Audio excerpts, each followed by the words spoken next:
En agence aujourd'hui avec Sophie Gay, bonjour. Bonjour Aurélie. Vous êtes la fondatrice de l'agence Namibiste, une agence de conseil indépendante en branding. Sophie, quel est votre métier exactement ?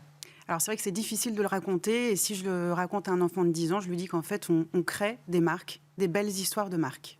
Alors pourquoi c'est important pour une marque de porter une attention particulière au nom qu'elle va choisir, au langage ensuite qu'elle va utiliser ? Je fais souvent le parallèle avec la création de la vie et quand on a un enfant. Ouais. Ça vous est arrivé de devoir nommer votre enfant. Ouais. En fait, c'est fondateur au niveau de l'identité. Donc ça, c'est au niveau corporate, je vais dire, mais une marque, c'est comme un individu. Et en fait, son prénom ou son nom, là en l'occurrence, va déterminer l'entreprise et va être un asset, un levier, le début de la belle histoire qu'elle va raconter à ses communautés. Donc il s'agit de pas se tromper en fait. Alors il faut vraiment pas se tromper. Alors ça veut dire aussi qu'il y a des marques qui se renomment, Ouais. donc ça fait aussi partie, comme un individu en réalité. On va pouvoir avoir un deuxième nom ou un nom de femme mariée comme on dit parfois. Mais donc oui, il faut pas se tromper. Et il y a plein de facteurs à aller prendre en considération, bien évidemment, pour être sûr qu'on fait mouche. Un nom de marque, un slogan, une signature de marque, ça tient en quelques mots, voire en un seul pour ce qui est de la marque. Comment on peut dire beaucoup de choses en si peu de place finalement ? C'est le défi. C'est le défi et si on observe en plus les tendances actuelles, elles vont sur de la concision. Donc il y a quelque temps, on essayait de s'exprimer en 3 syllabes et de plus en plus, la marque se raccourcit un peu comme peau de chagrin et aujourd'hui, on a même des briefs où on doit être onomatopéique. Une syllabe. Donc, non, sérieusement ?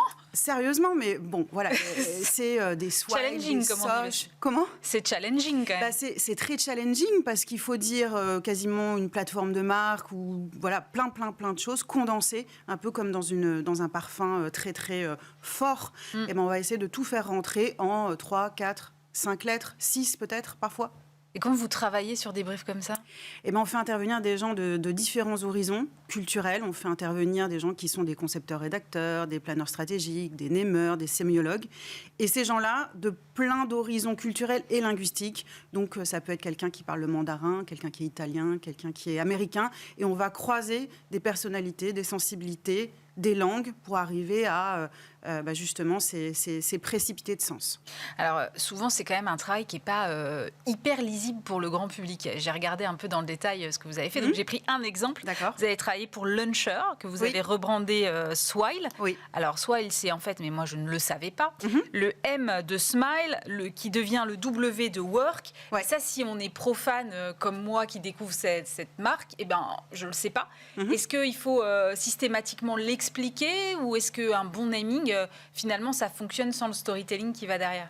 En fait, ça dépend. C'est-à-dire que le nom doit pouvoir être autoportant parce que quand on travaille chez Swile, on doit pouvoir dire, voilà, je travaille chez Swile et donc sans raconter l'entièreté du pourquoi du nom.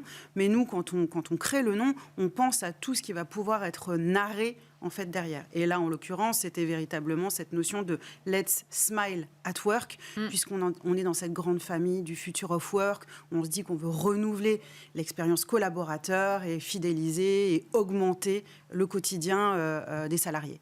L'idée, c'est de pouvoir tirer des fils ensuite pour porter un peu tout le récit de marque, à la fois en interne et en externe. Absolument. Une marque, ça se désémantise. C'est-à-dire qu'au bout d'un moment, c'est comme un prénom, on ne sait plus ce que ça veut dire. La marque se désémantise, mais on va pouvoir actionner en fonction du moment, en fonction du canal, en fonction des publics aussi, des éléments de sens pour pouvoir conquérir, être attractif, recruter, tout dépend. Quelles sont les clés d'un bon naming alors ? Un bon naming, contrairement à ce que vous disiez, ça veut dire que des fois on se dit « Oh là là, mais pourquoi est-ce qu'ils ont créé ce nom-là ?» Donc ça, c'est véritablement le pire résultat qu'on puisse avoir. Le naming, c'est celui qui va vous amener une émotion. D'accord. Une émotion qui est en général créée par un élément de sens. C'est-à-dire que, par exemple, Swile, on va pouvoir se dire « Ah, il y a quelque chose qui se passe » et on va pouvoir peut-être entendre le smile. C'est ça, et ça permet la mémorisation. Par exemple, quand on crée Fresh Cancan, qui était l'ancien nom de iLunch, Fresh Cancan, normalement, ça vous attrape parce que vous avez en tête le French Cancan et ça crée quelque chose. Il y a une petite tendance à l'anglicisme aussi, non ? Oui, totalement. L'anglicisme, c'est plus court. Alors l'anglais est plus court, donc c'est vrai que pour nous, c'est quand même un terrain de jeu assez agréable. Néanmoins, le français n'a pas dit son dernier mot. C'est vrai. Et c'est vrai que là où il y a quelques années, c'était très gréco-latin, et en fait, personne n'y comprenait rien. Il y avait une forme un peu d'entrisme, d'entre-soi dans les marques. Aujourd'hui, via le français en France, mais via l'anglais ou d'autres langues, on a envie de parler aux gens. Et c'est vrai que ce sont ces deux langues qu'on actionne, mais il y a aussi plein d'autres racines et de très très beaux noms qui ne sont pas en anglais, qui ne sont pas en français. Quel est le pouvoir des mots dans votre métier, si on peut résumer? Les mots ou les noms, les marques engagent. C'est-à-dire qu'on engage une conversation. Quand on dit, par exemple, Avens, Swile, Fresh Cancan, ça permet de commencer à créer un débat, ça permet de commencer à créer une relation commerciale, parce qu'il ne faut pas se le cacher aussi. On travaille pour des marques qui ont des objectifs.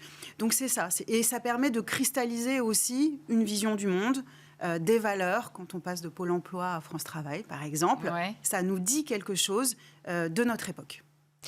Le naming dont vous êtes la plus fière? Swile. Swile. Ouais. Pourquoi? Qu'est-ce qu'il a de particulier? C'était au départ une start-up, on va dire, comme une autre, parmi d'autres, plus exactement.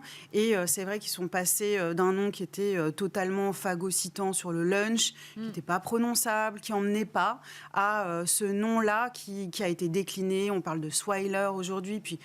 Voilà, la marque est devenue une licorne. Notre président a tweeté. Et donc, the sky is the limit. Et ils sont maintenant à l'international. Donc, c'est vraiment une belle réussite. Merci beaucoup, Sophie Gay. Je rappelle que vous êtes la fondatrice de l'agence Namibie. Merci, Aurélie.